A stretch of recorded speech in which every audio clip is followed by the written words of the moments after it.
Hi mga beshi! Welcome to our vlog! So for today's video, samahan nyo kami sa aming journey from Sterling all the way to London! Where are we going? To London Bridge.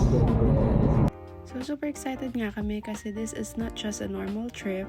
First time ni Ate Sia at Batching makapunta ng London. We book our tickets through LNE or apps. Super convenient siya guys, and as in ilang clicks lang tapos okay na. Sumakay na kami sa Sterling mismo and then bumaba kami dito sa Edinburgh para magpalit ng train. And guys, share ko lang, nakatipid kami ng malaki because we use a 2-together rail card. So if you are traveling as a pair, sobrang worth it talaga nito. So originally we paid £193 for the ticket. Not bad na rin for the long distance trip from Scotland to London. Pero wait, may twist pa dyan. So initially, nakapag-book na kami talaga for April 2 to 6, kaso biglang nagka-conflict sa schedule namin kasi natapat siya sa banal na hapunan namin sa church. Of course, priority muna ang faith and commitments natin. So ayun, we had to reschedule and dahil doon, nag-add kami ng extra £60.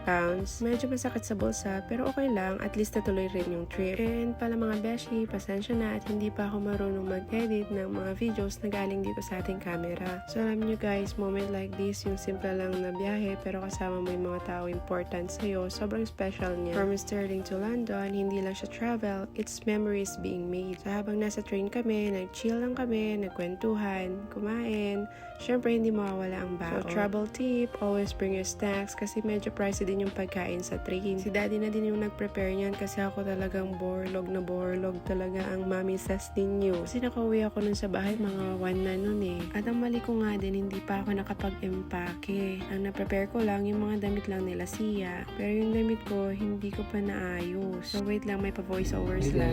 guys, so we're here at Edinburgh Station right now. So, We're going to London. London na. In Where are we going, Batching?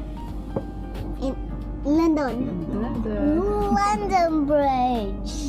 I'm so excited to go to London. Alright guys, so see you later. See you later, alligator. So, ayun na nga, pasensya na, magulo talaga to. So, pagka-uwi ko ngayon ng 1, ayun, nag-empake pa ako. After nun, syempre, naligo na din ako. Mga siguro magti-3 na nung nakatulog ako. Tapos, ang oras pa ng aming pag-alis sa first train station is 6 o'clock na umaga. Kaya need talaga namin gumising ng 4:30 kasi mag-prepare pa. So, turn up lang din naman kami ni Daddy doon sa train station. Then, pinark niya yung kotse namin. And then, ayun, pumunta siya, naglakad na lang papunta sa train station. Actually, nakalimutan niya pa yung baon namin. Kaya yun, bumalik pa siya sa bahay talaga.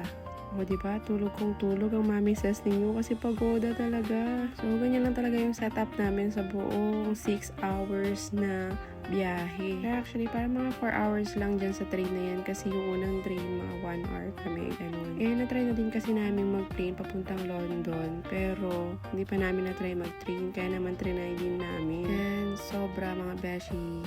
Ang ganda ng view habang nasa train. Yung parang mga movie scene, yung green fields, mountains, tapos minsan may mga small towns. Kaya masasabi ko talaga, sulit pa din talaga kapag nasa train ka.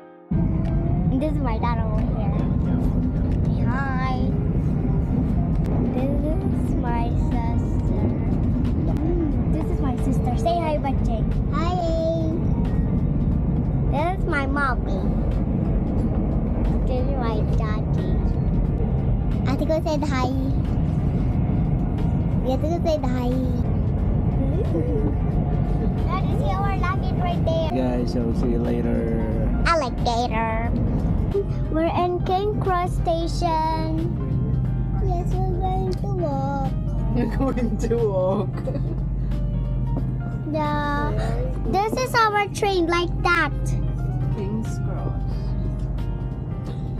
So, finally, after 6 hours, nakarating na din kami. Ramdam na ramdam namin yung city vibes, mas maraming buildings, mas busy. Iba talaga. So, hindi na rin kami makapaghintay na makita nila Sia yung sikat na places dito like Big Ben, London Eye, and many more. So, ayun guys, that's our train journey from Sterling to London. Super worth it kahit may extra cost because this trip is extra special, especially for Ate Sia and Baching's first time here. So dahil nandito na din kami, dumaan na din kami dito sa platform 934 ba yun? Basta sa Harry Potter. Alam niyo ba guys, hindi ko pa niyan napanood. At sa ngayon wala pa akong time manood kasi talagang busy.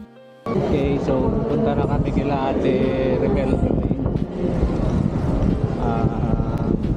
Punta kami sa bahay nila. So nandito na kami sa King's Cross Station. Look at the bus! If you enjoyed this vlog, don't forget to like, comment, and subscribe. And stay tuned sa next videos namin dito sa London Adventures.